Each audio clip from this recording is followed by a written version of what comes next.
हाय नी मुंडे कहंदे मैनू कुड़िए तेरी की गल है, ऐसा है कि मैं वो म्यूजिक अपने गाने में डालूं।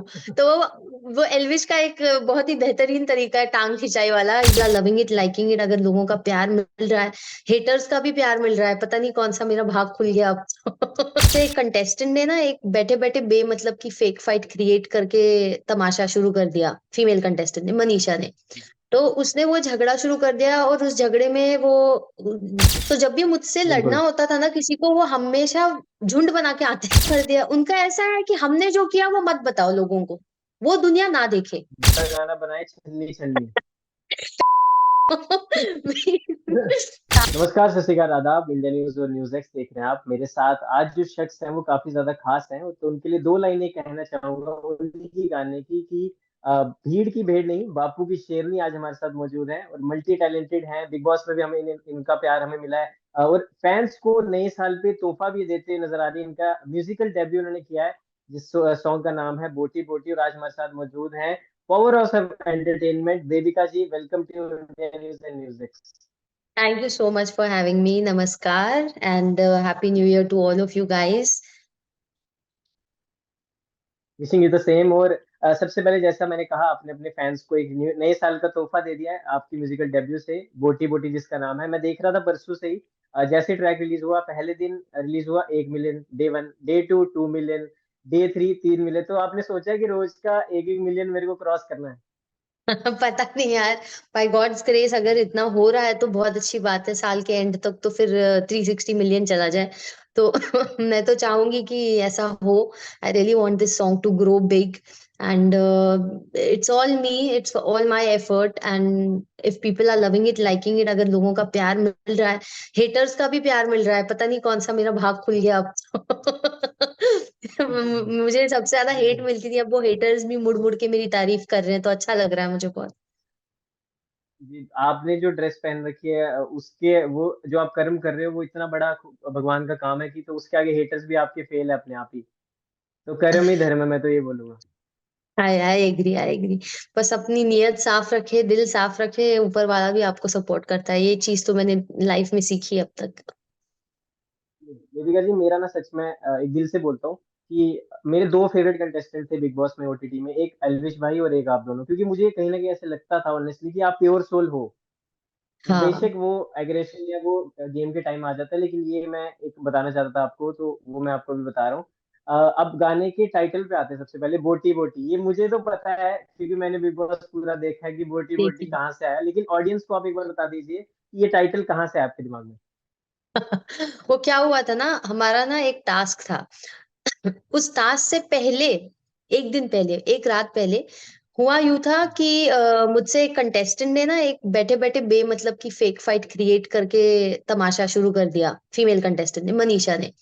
तो उसने वो झगड़ा शुरू कर दिया और उस झगड़े में वो बैठे बैठे, जैसे मैं यहाँ किचन में अपना काम कर रही हूँ, बगल में आके मुझे गालियां देना शुरू कर दिया, कोसना, बुरी बुरी भली बातें बोलना शुरू कर दिया, मुझे प्रोवोक कर दिया। और फिर मैंने भी उसे बदले में सुनाना शुरू कर दिया और उस पे उसने बड़ा हंगामा क्रिएट कर दिया और मुझ पे एक झूठा इल्जाम लगा दिया कि मैंने गाली दी, जबकि मैंने नहीं दी थी। और मैं बोल बोल के थक गई, अगर आपने वो एपिसोड देखा होगा, वेयर शी हाँ हाँ, थॉट दैट आई बिल्कुल कॉल्ड हर बिल्कुल। अ बिग, जबकि नहीं दी थी और पूरी दुनिया को पता है नहीं दी थी। फिर उस पे दोनों गैंगअप होके मुझ पे चढ़ पड़े। तो जब भी मुझसे लड़ना बिल्कुल। होता था ना किसी को, वो हमेशा झुंड बना के आते थे। कोई कभी अकेला नहीं हम्म। लड़ता था मुझसे, और मैं ही अकेली लड़ती थी। तो पता नहीं मेरा क्या पावर है यहाँ, इससे मेरा पावर दिख के आएगा आपको कि हमेशा झुंड बनाना पड़ता है लोगों को। कोई मुझसे अकेले भिड़ने की पावर नहीं रखता। बिल्कुल। तो तो वो नहीं, होके बिल्कुल। फिर लड़ने लग गए और मैं हेल्पलेस थी, क्योंकि मैं, और उस लड़ाई में उसने मुझे बहुत इंसल्टिंग वे में धक्का मारा, मनीषा ने मुझे असॉल्ट किया। और मैं कुछ नहीं कर पाई, क्योंकि हम बदले में मार नहीं सकते, हम बदले में गाली नहीं दे सकते, हम कुछ, वो बिग बॉस का घर है, वहां कोई भी आप चीज करते हो, वीकेंड के वार पे सलमान सर आके बजा और ऑडियंस भी देख रही है। और ऑफ कोर्स, और आप, ऑन अ पर्सनल नोट, मैं नहीं चाहती थी कि मैं उसके लेवल पे गिर के कुछ बिहेव करूं।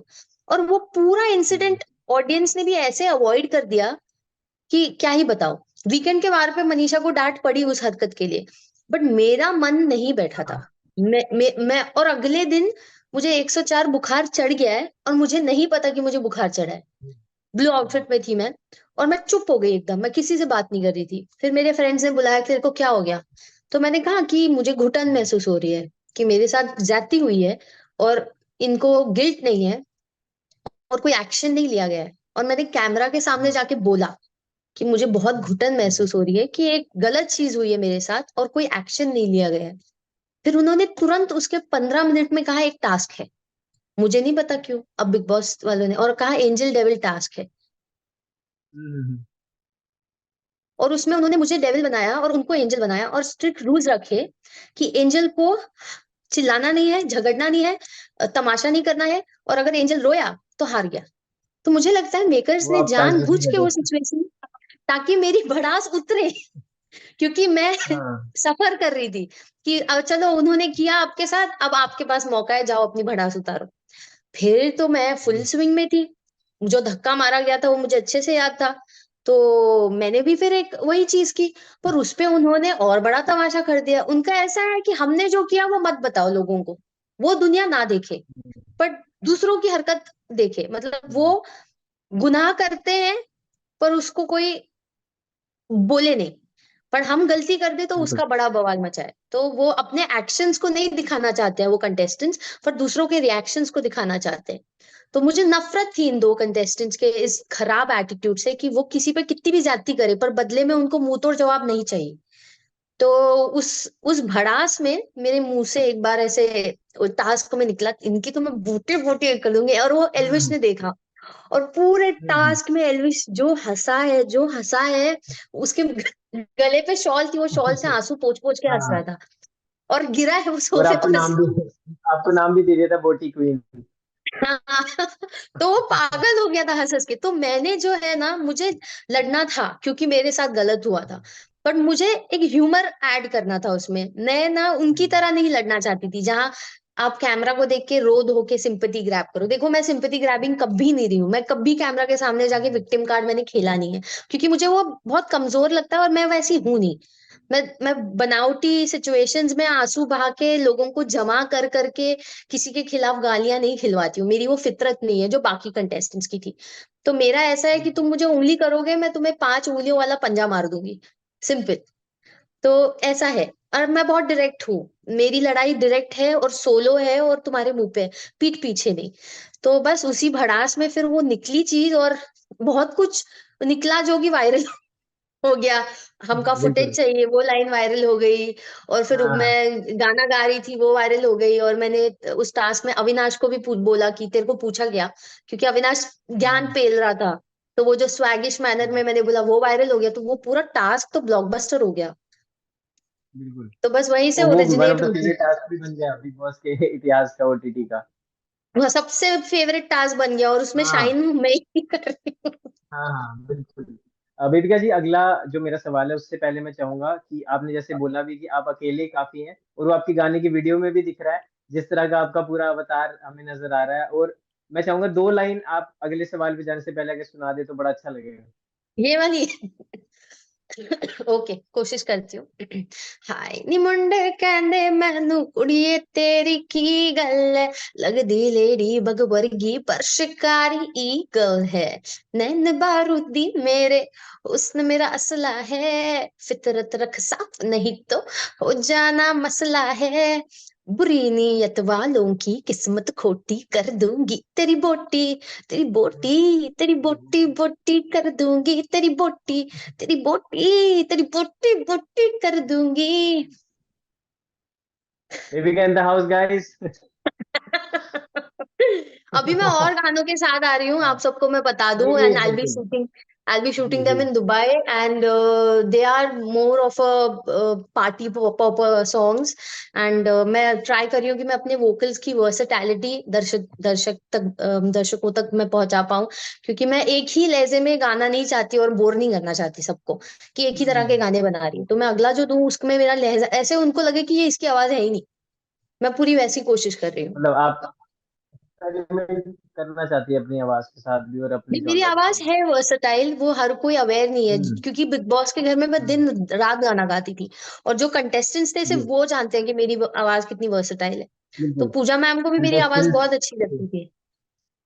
जी जी, मैं ये कहना चाह रहा हूँ कंटेस्टेंट्स की अगर बात की जाए तो एल्विश भाई का एक आपके लिए शिकायत आई है कि आपने शायद देखा भी होगा, तो उन्होंने आपके सॉन्ग पे रिएक्ट किया और उन्होंने कहा है बहुत प्यारा सॉन्ग है। लेकिन मैं मेरी एक शिकायत है, एक कंप्लेन है बेबिका से कि मैं म्यूजिक अगर इसमें करता तो मेरे को ज्यादा खुशी होती, पर मेरे साथ कोलैबोरेट नहीं किया बेबिका ने, मैं बड़ा नाराज हूँ बेबिका से। वो मेरी टांग खींच रहा है, क्योंकि घर के अंदर जब मैं गाती हाँ थी वो अपने अपने थाइस के ऊपर ऐसे ऐसे हाथ बजा के म्यूजिक हाँ बनाता था, हाँ। तो वो चाहता है कि मैं वो म्यूजिक अपने गाने में डालूं। तो वो एल्विश का एक बहुत ही बेहतरीन तरीका है टांग खिंचाई वाला, he and his uncanny unmatchable sarcastic humour. So I really love how he बिल्कुल। Supported me. उसने एक रिकग्नाइज किया, और उस एक तरह हम्म, से वो अपने फैन बेस को भी पॉजिटिवली डाइवर्ट करता है आपकी तरफ, अनलाइक अदर पीपल। बिल्कुल। शो में ऐसे भी लोग नहीं थे और जो अपने फैंस के मन में और जहर भरते थे आपके खिलाफ, वो जहर उनके फैंस आके आप पे उगलते हैं। बट एल्विश ऐसा नहीं है, वो अपने फैंस को या जिनको भी वो एक मैसेज रेडिएट कर रहा है वो पॉजिटिविटी फैला रहा है, वो अपलिफ्ट कर रहा है, वो चाहता है कि दूसरों का करियर बने और उसे खुशी होती है दूसरों का करियर देख के। बट वही आप दूसरे कुछ लोगों को देखो तो उन्हें कोई खुशी नहीं है किसी का करियर बने, वो चाहते ही नहीं है कि आप कहीं जिंदगी में पहुंच पाओ। तो ऐसी सोच वो रखते हैं। तो बट कहते हैं ना कि बिल्कुल। ऊपर वाले का हाथ होता है, आप दिल नेक रखोगे तो नेक लोग आके आपको हाँ, रिकग्नाइज करते हैं, जैसे कि एल्विश ने किया। बिल्कुल। बेबी का मैंने अभी रिसेंटली एल्विश भाई का इंटरव्यू भी किया था उनके वहां घर पे जाके गुड़गांव में। तो he is very down to earth, और उन्होंने आपके बारे में भी अच्छा ही बोला, जो भी चीजें बोली उन्होंने कहा कि one of my favourite contestant थी बेबी का। और उन्होंने कहा कि मैं गाने तो उन्होंने सुने, अपने साथ जो उनके मेकअप आर्टिस्ट थे सबको बोला तूने सुना गाना, तूने सुना, सबको बोला। तो इस जिस तरह से हाँ, मोटिवेट करते हैं, उन्होंने कहा है कि मैं चाहूंगा बेबी का बोटी बोटी उन्होंने अब बना दिया, अगला गाना बनाए छन्नी छन्नी। कमीना है वो। टांग खींच रहा है वो, और फिर ऐसे बोल के फिर सरकास्टिकली हंसने भी लग गया। आपने देखा वो वीडियो? मैंने अच्छे से हाँ देखा हाँ है वो हाँ, मैंने वीडियो। देखा देखा। चलो, बिल्कुल एल्विश बिल्कुल। एल्विश की डिमांड पे बनाएंगे हम, पर छन्नी नहीं कुछ और बनाएंगे, बट बहुत अच्छा बनाएंगे ताकि एल्विश की तारीफ मिलते रहे हमें। बिल्कुल। अगला मेरा सवाल है, डेंटिस्ट आप बाय प्रोफेशन हैं, आप फेस रीडिंग भी आप कर लेते हैं, एस्ट्रोलॉजी से भी आपका बैकग्राउंड है, फुल टाइम एक्ट्रेस भी हैं, अब तो सिंगर भी बन गए हैं, तो कोई काम आप हमारे लिए छोड़ोगे या फिर ये आप, मेरे को लग रहा है एंकरिंग भी करने लग जाओ, हम जाएं बोले चलो बेबिका जी कर ले टेक ओवर सब। मुझे पेंटिंग करने का भी बड़ा शौक है, क्या पता मैं उसमें भी घुस जाऊं। चलो। ये और मैं ये अब मैंने ये भी करी। एक और बात बता दूं, एक और हाँ, टैलेंट भी, एक और चीज भी इनके आने वाली है अगले साल, फिल्म डेब्यू भी करने वाली है बेबिका जी, तो वो मैं ऐड करना भूल गया था।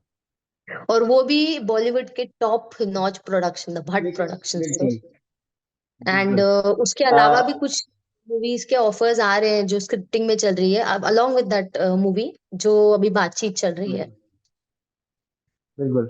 आपने आपने बोला भी था कि मैं फिल्म अपने जो प्रोजेक्ट्स हैं उनके बारे में ज्यादा नहीं रिवील करूंगी क्योंकि आपको नजर ना लगे आपके प्रोजेक्ट्स को, तो हाँ, हम भी अपने चाहेंगे नजर ना लगे किसी को। देखा, हम पूरा, मैं आपके सारे इंटरव्यूज देखता हूँ, बताओ। हाउ स्वीट तो ऑफ यू। बिल्कुल।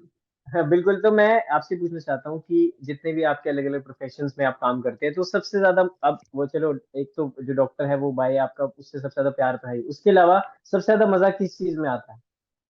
मुझे एक्टिंग में बहुत मजा आता है, क्योंकि मैं फॉर अ वाइल है ना कुछ और बनकर वहां पे खड़ी हो जाती हूँ। तो वो जो मेरा टास्क भी था डेविल एंजल वाला, उसमें I was playing a character, और मैं कैरेक्टर में ऐसी घुस गई थी कि लोग कन्विंस हो गए थे कि सच में मैं डेविल ही हूँ। तो मैं एक्टर बहुत कन्विंसिंग हुई है, आपको मैं बता सकती हूँ। मुझे बहुत मजा आता है एक किरदार पकड़ के उसकी गहराइयों में जाके उस किरदार को करना। और आपका जो भी अगली फिल्म आ रही है, प्रोडक्शन आपने नाम ले ही लिया है, तो उनके साथ, और उसमें भी आपका करेक्टर बहुत बेहतरीन है, और आपका जो ये डेंटिस्ट वाला प्रोफेशन है इसी की वजह से आपको वो प्रोजेक्ट मिला, तो वो कहानी थोड़ी सी अगर आप इलाबरेट कर दें तो अच्छा लगेगा। वेल, मैं गई थी विक्रम सर के ऑफिस, विक्रम भट्ट सर के ऑफिस, विक्रम जी। उनका हाथ पढ़ने। तो मैं बस उनका हाथ जी। पढ़ रही थी, मैं डरी हुई थी उनको देख के। पता नहीं, वो है बहुत ही डीप सोल और बहुत ही अच्छी पर्सनालिटी है उनकी।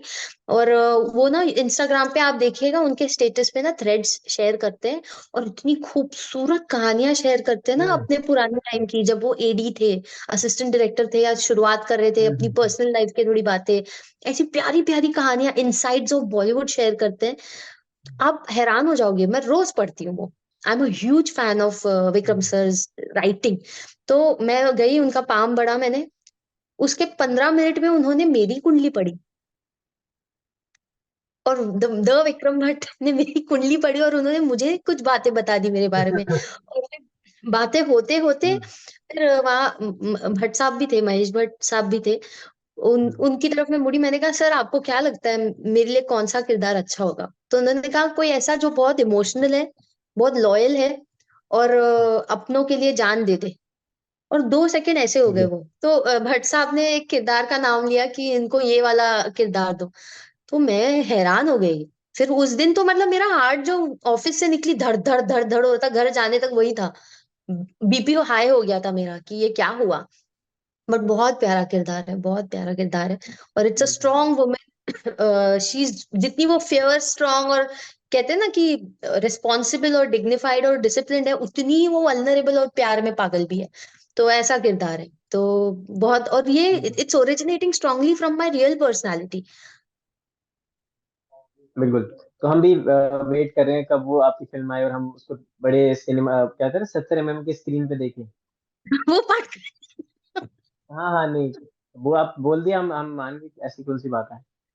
अगला मेरा सवाल है, आपने जो प्यारा सा एप्रन पहन रखा है, इस प्रोफेशन के बारे में आना चाहूंगा कि जी। वर्किंग विद रॉयल्स लोगों का यस। सपना होता है, मतलब ये, और आपने उतना बड़ा सपना नहीं देखा था, आपने सिर्फ डेंटिस्ट बनने का सपना देखा। तो अब आप वहाँ की जो प्रिंस हैं, मतलब जिनके नाम पे पूरा दुबई चलता है, उनके साथ आप काम कर रहे हैं, उनकी फैमिली के लिए पर्सनल, उनके लिए काम कर रहे हैं, तो किस तरह, कितनी खुशी होती है अपने अंदर, अपने दिल, जब आप रात को बैठते होंगे अकेले में। देखिए, मुझे ये जॉब ऑफर बिग बॉस के पहले आया था, और जैसे ही मैं ज्वाइन करने वाली थी तभी बिग बॉस के घर में एंट्री करनी थी 1 हफ्ते में। तो मैंने इनको कहा कि मैं अपना शो खत्म करके आती हूँ, फिर मैं जॉब ज्वाइन करूंगी। और मुझे पता था कि ये एक बहुत ही रिनाउंड यूएई का टॉप नॉच हॉस्पिटल में से एक हॉस्पिटल है। मैं बहुत खुश हुई। मुझे नहीं पता था ये रॉयल्स का हॉस्पिटल है, और यहाँ रोजाना तौर पे the crown prince and the king आते हैं, and they are the Qasimis. Hmm, his highness Qasimis नाम हम्म, है उनका, और शेख साउथ। तो एक दिन मैं बस चल रही थी, और एग्जिट से जा रही थी ड्यूटी खत्म करके थके हाल। मुझे एक ग्रीन कंडूरा में एक बहुत ही हैंडसम लुकिंग बाके नौजवान मेरी तरफ बढ़ते हुए आ रहे थे, और वो जो एंट्रेंस थी हमारे डिपार्टमेंट की वो छोटी थी। तो वो इस तरफ से आ रहे थे, और मैंने यही ग्रीन टी शर्ट पहनी थी, उस तरफ से आ रहे थे, और मैंने बोला यार जगह कम है, इसको भी जाना है। और मैं ऐसे करके मैंने मुंह बनाया और मैं ऐसे मुड़ी, और वो निकल गए। और थोड़े कदम आगे चलते ही मेरे एक सीनियर कहते हैं he is the crown Prince. और मुझे पता ही नहीं मेरे बगल से अभी क्राउन प्रिंस निकले। मैंने कहा क्राउन प्रिंस यहाँ क्यों आए? फिर वो मेरे सीनियर कहते क्योंकि वो हॉस्पिटल उनका है, तो वो यहीं आएंगे, और वो आप यहाँ कैजुअली आते रहते। आप यहाँ कैसे? वो मुझे पूछे थे तुम यहाँ क्यों आई? हाँ तुम कौन होती हो बोलने वाली कि वो यहाँ क्यों हाँ आई? हाँ, तो वो मेरे लिए एक शॉकिंग मोमेंट था, और मुझे काम करने के 2 महीने बाद पता चला कि मैं रॉयल्स के लिए काम करती हूँ। और मेरे कितने ऐसे पेशेंट्स आते हैं who come from the palace. Palace patient means they live in the palace, they work for the royals, and they are extended families of the royals. तो बहुत सारे बच्चे आते हैं, अडल्ट आते हैं, तो vivid variety of nationalities, Europeans है, ब्रिटिशर्स है, अमेरिकन है, अरब्स है, इंडियंस है। सब इंडियंस आते हैं तो फोटो खींच के जाते हैं, क्योंकि वो जानते हैं मुझे। बाकी मुझे यहाँ कोई नहीं जानता। नहीं नहीं, बिल्कुल, इसी रोड भाई, देख लो, जिंदगी यही जी रहे हैं हम, तो बस ये ऐसे जूम पे ऐसी इंटरव्यू कर रहे रह गए कि जिंदगी। ऐसी कोई बात नहीं। देखिए देखिए, मैं ना फिलहाल पैसों के पीछे नहीं भाग रही हूँ, बट मैं एक पोटेंशियल के पीछे भाग रही हूँ, कैलिबर के पीछे भाग रही हूँ। तो मुझे पता है कि यहाँ से निकल के आपका कैलिबर जब एक फेदर ऑन योर कैप होता है ना, तो of course it will take you somewhere bigger. So that is what I am aiming for. बिल्कुल। अगला मेरा सवाल है कि आपने बोला कि मैंने अपनी पाम रीडिंग की है, अपने बारे में स्टडी किया है, जो कि नहीं करना चाहिए शास्त्रों के अनुसार, और आपने बोला है कि 35 साल में की उम्र में आपकी शादी होगी, तो इज इट ट्रू? ये सब आपने कहाँ देखा? मैंने कब बोला है मुझे याद नहीं आ रहा है। ये बिग बॉस में देखा आपने? नहीं नहीं, हम, हमारी रिसर्च भी अच्छी है, हमारे सूत्र भी अच्छे हैं। आपने बहुत रिसर्च कर रखी है मेरी हर बोली बात पे। नहीं नहीं, बिल्कुल, तो यही तो हमारा काम है। जी हाँ, मैंने देखा है। मेरी आराम से मिड 30s में शादी हो रही है। मेरा हस्बैंड मुझसे ज्यादा अमीर और ज्यादा फेमस होगा। मेरा फेम तो उतना है नहीं जितना उसका होगा। और मैं वही देख रही हूँ आपके सामने मेरे हाथ। मेरे जितना पढ़ा लिखा नहीं होगा वो, ये मैंने देखा। Intellectually I am way more wiser and way more higher than him, but emotionally he is more softer than me. तो आई एम हाँ, मोर और ऑफ अ टफ आपने चिक इन कहा फ्रंट था ऑफ कि आपके पापा जैसी क्वालिटीज उसमें हो तो बहुत अच्छा रहेगा आपके लिए। हाँ यार, हाँ, आपको पता है मेरे पापा ने एक ही लेडी से हाँ। बेइंतहा मरते दम तक प्यार किया है, अभी तो मतलब मरते दम तक करते रहेंगे। और आज भी मैं देखती हूँ मेरे डैड को, वो एक सेकंड मेरी मम्मा के बगैर नहीं रह सकते। वो इंडिया से बाहर भी जाए या कहीं जाए, वो बस फोन कर करके मेरी माँ को परेशान करते। मेरी माँ फोन नहीं उठाती कभी कभी, वो भाव नहीं देती है मेरे डैड को, लेकिन मेरे डैड पागल है मेरी मम्मा के पीछे। आप मतलब मैंने नहीं, सारे वर्ल्ड ने देखा आपके पिताजी का काम तो। अरे यार, इतने सारे बच्चे हैं उनके, वो भी एक ही औरत से, सोचो कितना प्यार करते हैं। जी, अगला मेरा सवाल ये है कि पहले तो मैंने देखा है कि आप बात भी करते हैं इस बारे में, और आप भी काफी फेमिनिज्म को लेके, वुमेन एम्पावरमेंट को लेके आप बातें करते हो। जब आप अपने पीक पे होते हो, जब आप हंस हंस खेल रहे होते हो, अपने एंजॉय कर रहे होते हो, उस समय नेगेटिविटी, कंट्रोवर्सी, ट्रोलिंग, इससे कैसे डील करती है बेबी का? क्योंकि बुरा तो लगता है, आप फेस पे कितना भी बोल दें कि यार छोड़ना, इग्नोर कर, लेकिन कहीं ना कहीं बुरा लगता है।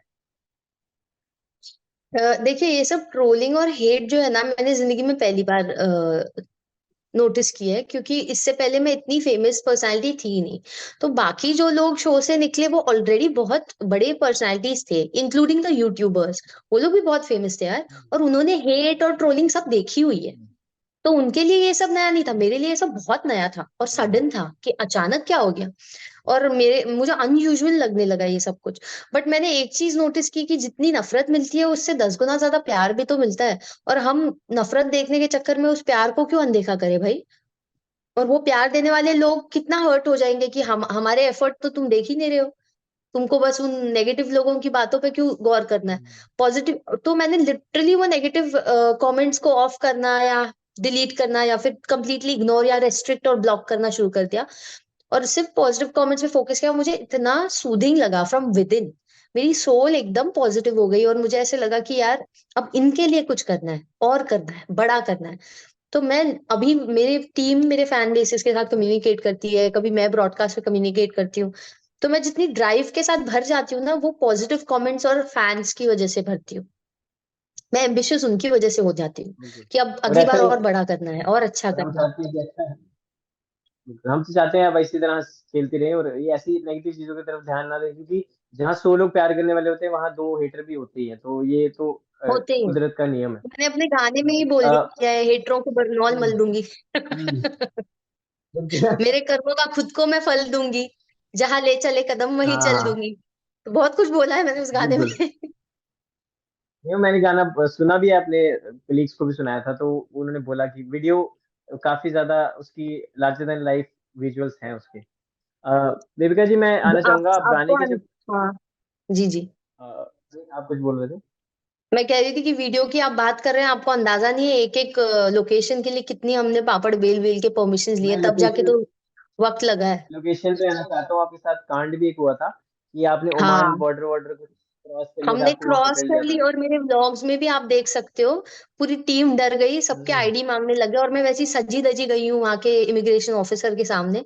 और वो बिलीव नहीं करना चाहता कि मैं डॉक्टर हूँ, क्योंकि मैं इतने बड़े बड़े इयररिंग और हम्म, लंबी लंबी गॉथ लुक ब्लैक जी, आउटफिट, लड़ाकू आउटफिट पहन के गई हूँ।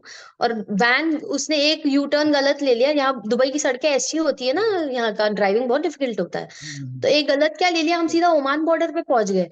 और वो पहला दिन था शूट का, मैंने बोला ये क्या। और मैं बहुत धार्मिक और मैं थोड़ी ये टाइप वहमी हूँ। कुछ थोड़ा भी बिल्कुल। गलत हो जाए ना, मैं थोड़ा मन में वहम आ जाता है, अब क्या होगा अब क्या होगा। बट नहीं, फिर मेरी टीम बहुत एप्ट थी और वो लोग तो वहां इतने सालों से काम कर रहे हैं, and hats off to my team. They worked brilliantly. बिल्कुल। बिल्कुल। बेबी जी, आखिरी 2 सवाल, उसके बाद रैपिड फायर पे चलते हैं। मैं ये पूछना चाहूंगा, पहले तो बिग बॉस के बाद कितना लाइफ चेंज हुआ है, और क्या क्या अपॉर्चुनिटीज मिली आफ्टर बिग बॉस, और अब आगे का क्या क्या प्लान्स हैं? देखिए, बिग बॉस की हिस्ट्री में मुझे नहीं लगता है किसी भी एक्टर को इतने जल्दी एक बॉलीवुड डेब्यू मिला होगा। आई मीन काफी एक्ट्रेसेस को मिला हम्म। है पिछले सीजन में भी, बट इतने जल्दी नहीं मिला, हाँ, एक्सेप्ट फॉर सनी। नॉन फिल्मी बैकग्राउंड। यस यस, नॉन फिल्मी बैकग्राउंड से।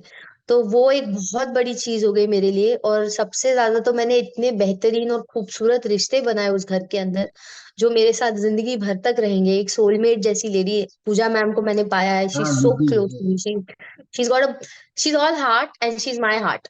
सो वो सबसे बड़ी अचीवमेंट, मुझे वो ट्रॉफी, पैसे, विनिंग सब गया भाड़ में। I one her. She is the biggest achievement I have in my life, that's what I feel. उसके बाद कोलैबोरेशंस आने लगे, ब्रांड डील्स आने लगी। अभी भी मैं I am doing a TVC ad for Saffola sooner in 2024 जनवरी और फेब। ये भी मैंने रिवील कर दिया, मैं बहुत मुंहफट हूँ। I really need to zip myself. तो वो आ रहा है। I have never done a TV ad and काफी बिल्कुल। ब्रांड्स अप्रोच कर रहे हैं। तो मैंने अपनी क्लोथिंग लाइन भी लॉन्च कर दी है, द बोटी बोटी हाँ। T shirt and hoodies. Hmm. और उसमें धीरे धीरे मैं ब्लिंगी आउटफिट्स लाने वाली हूँ, मतलब मैं पूरे बेडाजल्ड गाउन्स लाने वाली हूँ, जो मैं दुबई में मैन्युफैक्चर कराऊंगी और उनको वेबसाइट पे डालूंगी। तो people from all across the globe can have them and they are gonna be kick ass. वो तो पागल कलेक्शन होने वाला है। तो एक बार ये टी शर्ट्स का कलेक्शन थोड़ा फ्री ऑफ हो जाए एंड हम्म। सो मैंने सोचा नहीं था यार, मैं एक टीवी टीवी एक्टर थी मैं, वो भी साइड रोल करती थी। मैं हीरो की बहन थी जी टीवी पर, भाग्य लक्ष्मी में। तो बेबिका जी, मेरा अगला सवाल आपसे ये है कि पूजा भट्ट के साथ आपकी कैसी इक्वेशन है, और आप हाल फिलहाल में ट्रिप पे भी गए थे, और अगला क्या प्लान है आपका उनके साथ? वो मैं जहाज फ्लाई अभी कर रही दुबई हूँ। में। मैं आज ही फ्लाई कर रही हूँ क्योंकि दुबई में मुझे कुछ क्लब्स और लॉन्जेस के इनविटेशन आए थे न्यू ईयर बनाने के लिए। तो मुझे लगा मैं यहाँ क्या करूँ न्यू ईयर मना के, मेरा मन नहीं कर रहा था। तो I am flying back for family and friends and of course I am meeting her tomorrow and we are celebrating new years together. And कल का दिन I will be with my family and शाम को I will be going for the new years with her and second को मैं फिर लौट आऊंगी। So yeah the equation is strong, it's pure, it's genuine. I mean उस show में किसी की इतनी जेन्युइन रियल फ्रेंडशिप है ही नहीं जितनी हमारी है। ये मैं ठोक बजा के बोल सकती हूँ, चाहे कोई कितना भी बोल दे। सबकी दोस्ती पे उंगली उठाई गई, लेकिन हमारी कोई सोच भी नहीं सकता उंगली उठाने की। और गाना आपका वायरल करने में भी उनका ही हाथ था, गाड़ी में सबसे पहले वही बजा रहे थे जहाँ पे बाकियों ने सुना बिल्कुल। फिर वहां से। उन्होंने, हाँ, उनकी एक मिनी कूपर है रिसेंटली एंड इमेजिन आपका गाना द पूजा भट्ट सुने और अपने गाड़ी में प्ले करे and she is literally loving the track and she is playing it in a car. I mean वो बहुत प्रिविलेज्ड बात होती है। मतलब they are such personalities, they are hard to impress. वो हर किसी से इतनी आसानी से इम्प्रेस नहीं हो सकते हैं, but if you have made a place in their heart, शायद कुछ तो बात होगी ना यार। बेबिका जी, मेरा अगला एक राउंड है, इसका है 2 minutes 20 questions, ये एक सेगमेंट है, तो स्टार्ट करते हैं। ठीक है, सबसे पहला हाँ। सवाल, the first thing you do as soon as you wake up? As soon as I wake up, the first thing I do is check my phone. Okay. At what age you start dating? At what age I started dating? When I was 19. Okay. अभी तो ये question तो वैसे decent बच्ची थी मैं, होता ऐसा नहीं है, रिएक्शन लेकिन मत दो। ये क्वेश्चन चलो हटा देते हैं। If not doctor then what? Actor, singer, artist. First payment और फर्स्ट चेक अपने जो आर्टिस्टिक वे में आपको मिला? एज एन आर्टिस्ट और एज अ डॉक्टर, क्योंकि पहली जॉब मेरी डॉक्टरी से थी और 25,000 का वहां चेक कोई मिला भी था। पहली पेमेंट? अच्छा, 25,000। The last person you DM? Pooja ma'am, discussing our travel together. Okay. The last person you called? My best friend Neha, she lives in Muscat. I just called her now, informing her I'm going to Mumbai because उसको मेरे सारे updates चाहिए। अगर नहीं दूंगी तो गुस्सा करेगी। Favourite meme of yours? Favourite meme of mine, तो वो मेरा वही डेविल वाले टास्क में तो बहुत मीम बन गए थे। तो सबसे ज्यादा फुटेज फुटेज हमका फुटेज चाहिए था, वो अच्छा बना था। रिसेंट मोए मोए moment of your life? Recent मोए मोए अब तक तो नहीं आ रहा है यार, ना ही आए। हाँ, माय डॉग मुझे एनीथिंग? कुछ दिन के लिए उसको हॉस्टल में छोड़ना पड़ा, वो थोड़ा मोए मोए था। Anything you bad at? I am bad at lying and being fake. I'm very bad at it. I don't even try. Favourite singer और favourite hip hop artist? Currently favorites में मेरा, I really love Sunidhi Chauhan and Shreya Ghoshal. But and hip hop में I love Raftar. I love how he sings and he made the title track of our song also. I really love his work. बिल्कुल। What is your वाह पापा moment of life? What is वाह पापा? वाह पापा मतलब ऐसा होता है कि जब आप बैठे हो आराम से 2 बजे और सब कुछ आपके जैसे आप चाह रहे हो वैसा हो रहा हो, आप बैठ के बोलोगे वाह पापा क्या लाइफ है, ऐसा। When I reached the finale of Big Boss in the top 4, वो ओके। क्योंकि टू अनएक्सपेक्टेड था। Two AM friend of yours. 2 2 a.m. friend Pooja ma'am and Neha. Okay. Who is your best friend in the industry? Pooja ma'am. Shoes और jackets? Jackets, leather jacket, goth jackets. Your guilty pleasure? Guilty pleasure of me is a hell lot of dark chocolate ice creams and Nutella. Okay. Biggest fear? My biggest fear is losing my loved ones. तो इसी के साथ ये segment and होता है। बहुत अच्छी तरह आपने आंसर दिए हैं और हम आपको विश करते हैं सबसे पहले तो इंडियन न्यूज और न्यूज एक्स की तरफ से एक हैप्पी न्यू ईयर आपको और आपके परिवार को। और लास्ट में ये कहना चाहूंगा, एक मेरी रिक्वेस्ट है कि मेरा फेस अगर आप रीड करके दो बातें अगर बता पाए तो। ओके, मुझे आपके थोड़े बर्थडे के भी एनालिसिस बोल दीजिए। हाथ तो मैं नहीं देख पाऊंगी आपका क्लियरली, तो बर्थडे हाँ बोल तो दीजिए। मेरा बर्थडे मेरा होता है 28 जन 2001। ओके, आपकी आपकी पर्सनालिटी काफी सुमड़ी में गुमड़ी है, एकदम गुप्त रूपी आदमी हो। सारी बातें सोच सब कुछ अंदर दबाए रखना है। सबके पत्ते खोलना चाहते हो, खुद के पत्ते नहीं खोलोगे। हाँ, बट बहुत पीसफुल इंसान हो। आपको खुशहाली और ह्यूमैनिटी में बहुत स्ट्रांग बिलीव है, और जहां भी जाते हो वहाँ पीस और एक अच्छा बैलेंस रखना आपको पसंद है, बट बहुत सीक्रेटिव हो। But you are a person who is very cunning in his head. तो गाइज ये थी हमारे साथ बेबी का सूरवे और आई होप आपको इंटरव्यू अच्छा लगा होगा। इंटरव्यू अच्छा लगा हो तो जरूर इस वीडियो को लाइक करें, शेयर करें, और आपको इनका गाना कैसा लगा और अपकमिंग प्रोजेक्ट्स के बारे में जो जानकारी मिली उसके बारे में कैसा लगा जरूर बताएं। और आप भी अगर बेबिका के फैन हैं कमेंट सेक्शन में अपनी राय जरूर दें। इस इंटरव्यू में दोस्तों इतना ही, मिलते हैं अगले इंटरव्यू के साथ और तब तक के लिए देखते रहिए इंडिया न्यूज और न्यूज एक्स। धन्यवाद।